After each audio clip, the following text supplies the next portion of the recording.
করছে, তাকে গালিগালাজ করছে, অশ্রাব্য ভাষা ব্যবহার করছে, এবং এটার আমরা কিন্তু কোনো প্রতিবাদ দেখলাম না।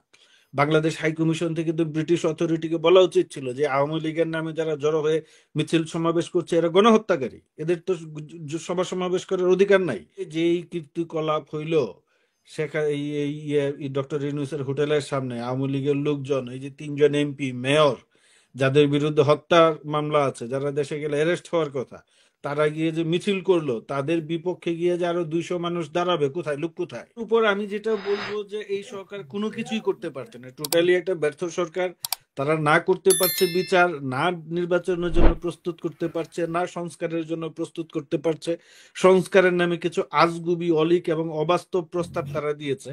একটা বলি, যেমন তারা বলেছে যে একটা কাউন্সিল হবে, কনস্টিটিউশনাল কাউন্সিল হবে, সেখানে কনস্টিটিউশনাল যে পদগুলো আছে সেখানে নিয়োগ দিবে ওই কাউন্সিলের মাধ্যমে।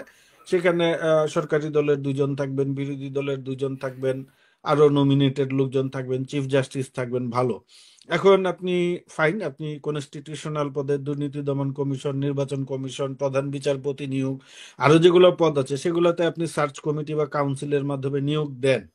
কিন্তু সেখানে বলা হয়েছে যে প্রতিরক্ষা বাহিনীর প্রধান ওই কাউন্সিল নিয়োগ দিবে।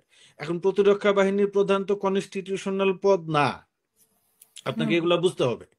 এখন এরা এইরকম আজগুবি সব প্রস্তাব করে রেখেছে, আরো প্রস্তাব করেছে যে এই এই অমুক পাস না হলে, গ্রাজুয়েট না হলে কেউ চেয়ারম্যান হতে পারবে না। চেয়ারম্যান হবে আবার পৌরসভার মেয়র বা চেয়ারম্যান হবে কাউন্সিলরদের ভোটে। তার মানে আপনার ভোটাধিকার কেড়ে নিচ্ছে, আপনি আপনি চেয়ারম্যান নির্বাচিত করতে পারবেন না। সেক্ষেত্রে আপনি যদি চেয়ারম্যান হতে চান, ধরেন আপনার পৌরসভায় 30টা কাউন্সিলর আছে, আপনি 16 জন কাউন্সিলরকে কিনে ফেললেই কিন্তু আপনি চেয়ারম্যান হয়ে যাবেন। সেটা আপনার আরো ভোট বেচা কেনার আপনার খরচ কমিয়ে দিল, আরো সোজা করে দিল। আগে ধরেন আপনি 10 লাখ ভোটারকে ম্যানেজ করতে হতো, এখন 30 জনকে ম্যানেজ করলে হয়ে যাবেন। যে এইরকম সব হাস্যকর এবং অবাস্তব কর্মকাণ্ড করেছে, যার প্রভাব বা প্রতিফলন কিন্তু আমরা এই বিলেত সফরেও দেখলাম। এটা তো কোনো কথা হইতে পারে না যে আপনি কি বলে যে বলছে যে স্টার, ওই ব্রিটিশ প্রধানমন্ত্রী আছেন দেশে, বলছেন উনি নাই, উনি কানাডায় চলে গেছেন।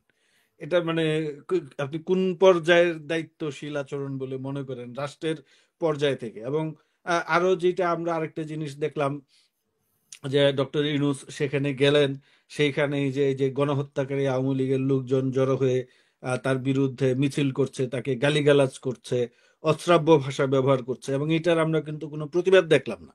বাংলাদেশ হাই কমিশন থেকে তো ব্রিটিশ অথরিটিকে বলা উচিত ছিল যে আওয়ামী লীগের নামে যারা জড়ো হয়ে মিছিল সমাবেশ করছে এরা গণহত্যাকারী, এদের তো সভা সমাবেশ করার অধিকার নাই। ব্রিটিশরা কি নাৎসিদেরকে এই এই লন্ডনে মিছিল সমাবেশ করার অনুমতি দিবে?